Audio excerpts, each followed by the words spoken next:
బిడ్డను గొంతు నులిమి చంపేసి తను కూడా ఉరివేసుకొని బలవన్మరణానికి పాల్పడింది. పెద్దపల్లి జిల్లాలో ఈ ఘటన స్థానికంగా కలకలం రేపింది. 3 ఏళ్ల చిన్నారి వితన్యను గొంతు నులిమి కన్న తల్లే చంపేసింది. అనంతరం ఫ్యాన్కు ఉరివేసుకొని తల్లి సాహితీ కూడా బలవన్మరణానికి పాల్పడింది. ఎల్ఐసిలో జూనియర్ అసిస్టెంట్గా పనిచేస్తున్నారు సాహితీ. భర్త వేణు ఇంట్లో లేని సమయంలో ఈ అఘాయిత్యానికి పాల్పడింది.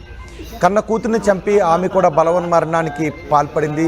అయితే ఆమె ఇంత అఘాయిత్యానికి పాల్పడడానికి కారణాలు ఏంటి అని పోలీసులు విచారిస్తున్నారు. భర్తను కూడా పోలీసులు విచారిస్తున్నట్టుగా తెలుస్తోంది.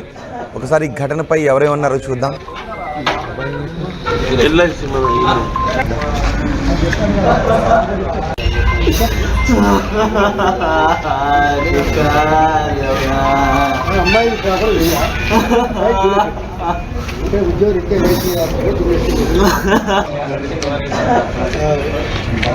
పెద్దపల్లి జిల్లాలో చోటు చేసుకున్న విషాదకర ఘటన ఇది.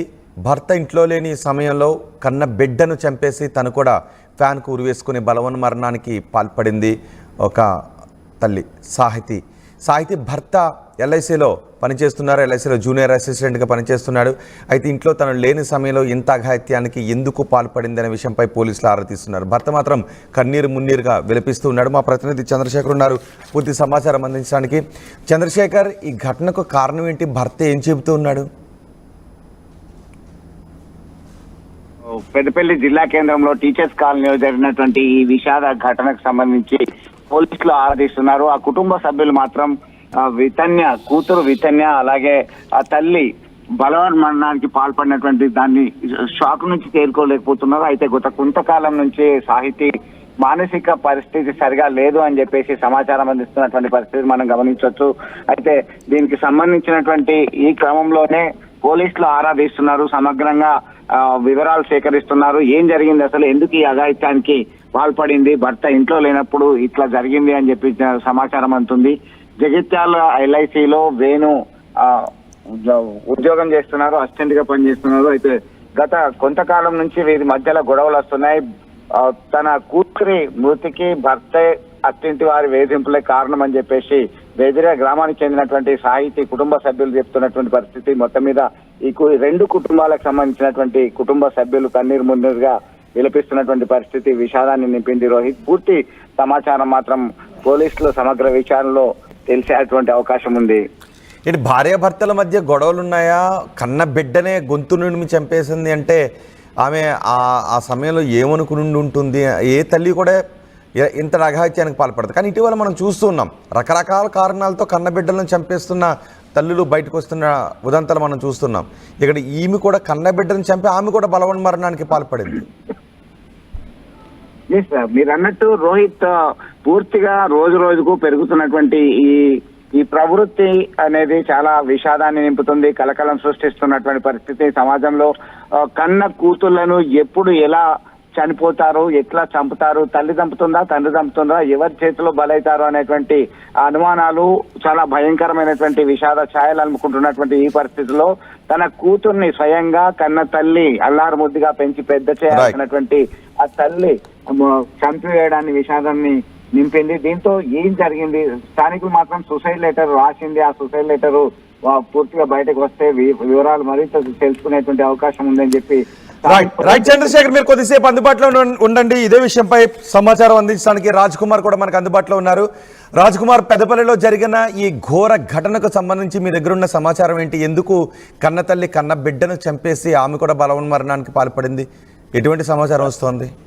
అయితే ప్రస్తుతం చూసినట్లయితే తను కొంత మానసిక స్థితి సరిగా లేదనైతే వారైతే వెల్లడిస్తున్నప్పటికైతే 7.5 వయసున్న బిడ్డకు ఉరివేసి తాను అదే తాడుకు ఉరివేసుకొని చనిపోయిన ఘటన అయితే అందరినీ కలిసివేసింది. ప్రస్తుతం చూసినట్లయితే పెద్దపల్లిలో ఈ ఘటన అయితే ప్రస్తుతం కలకలం రేపింది. ఈ మధ్య చూసినట్లయితే మొన్న ఒక మర్డర్ కావచ్చు, ఇప్పుడు ఇద్దరు ఒకే రూమ్ లో చనిపోవడం అయితే కొంత కలకలం రేపుతున్న పరిస్థితి అయితే పెద్దపల్లిలో నెలకొంది.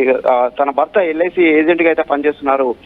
వారి స్వగ్రామం వచ్చేసి అయితే కరీంనగర్ జిల్లా వేదిరేకి సంబంధించి అయితే తన స్వగ్రామం ఉంది. ప్రస్తుతం అయితే వారి కుటుంబ సభ్యులకు సైతం ఎటువంటి సమాచారం లేదనైతే వారైతే వెల్లడిస్తున్నారు. ఇప్పుడు వారి సోదరుడు అయితే అమెరికాలో ఉన్న నేపథ్యంలో అయితే తను వచ్చిన తర్వాత బాడీకి ఇటు తీసుకొస్తారా, మరి అక్కడ ఖననం చేస్తారన్న అనుమానాలు అయితే వ్యక్తం అవుతున్నాయి. ప్రస్తుతం ఇదే అంశానికి సంబంధించి అయితే వారు తల్లిదండ్రులు సైతం ఇంకా ఏం మాట్లాడలేదు. వాళ్ళు సైతం కొంత షాక్ గురైన పరిస్థితి ఉంది. తన బిడ్డ ఇప్పుడు సైతం అలా ఉండేది కాదనైతే వారైతే వెల్లడిస్తున్నారు. కానీ అక్కడ ఉన్న పెద్దపల్లికి సంబంధించిన వారైతే వెల్లడిస్తున్నారు.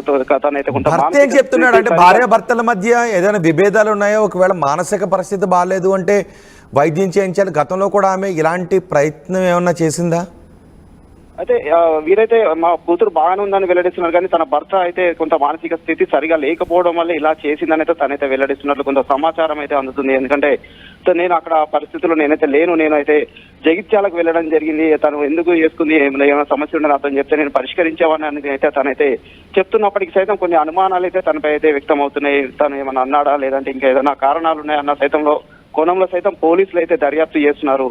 ఇక 7.5 వయసున్న పాపను ఊరేసి తను చనిపోవాల్సిన అవసరం ఏమొచ్చింది, అంత పెద్ద సమస్య ఏమొచ్చింది అన్న కోణంలో సైతం పోలీసులు అయితే ఎంక్వైరీ చేస్తున్నారు. ఎందుకంటే సాహితీకి దాదాపు రామడుగు మండలంలో అయితే తనైతే నివాసం ఉన్నప్పటి నుంచి సైతం ఇక్కడ స్థానికురాలైనప్పటికీ సైతం తనకు ఎటువంటి సమస్య లేవు, ఇటువంటి మానసిక స్థితి అయితే బాగానే ఉండేది అని అయితే ఇక్కడ కుటుంబ సభ్యులు అయితే వెల్లడిస్తున్నారు. మరి అక్కడికి వెళ్ళిన తర్వాత తన భర్త ఏమన్నా ఇబ్బందులకు గురి చేశాడా, అత్తమామ ఏమైనా ఇబ్బందులకు గురి చేశాడా అన్న కోణంలో సైతం పోలీసులు అయితే దర్యాప్తు చేపట్టడం జరిగింది. తనైతే ఎల్ఐసి ఏజెంట్ కూడా నేపథ్యంలో అయితే తనైతే పూర్తిగా కొంత ప్రయాణాలు అయితే చేస్తున్న నేపథ్యంలో తను అయితే అక్కడ ఆ సమయంలో అక్కడ లేని పరిస్థితి ఉంది. రోహిత్. రైట్ రాజ్ కుమార్. పెద్దపల్లి జిల్లా కేంద్రంలో టీచర్స్ కాలనీలో విషాదకర ఘటన చోటు చేసుకుంది. 3 ఏళ్ల చిన్నారి వితన్యను గొంతు నిలిమి చంపేసింది కన్నతల్లి.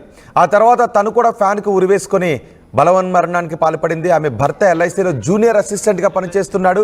భర్త ఇంట్లో లేని సమయంలో ఇంతటి అఘాత్యానికి పాల్పడింది. అయితే ఆమె మానసిక పరిస్థితి సరిగా లేదు అని, అందుకే ఇంతటి అఘాత్యానికి పాల్పడింది అని భర్త కన్నీరు మున్నీరుగా విలిపిస్తున్నాడు. కానీ పోలీసులు మాత్రం అసలు ఏం జరిగింది అనే విషయంపై దర్యాప్తు జరుపుతున్నారు.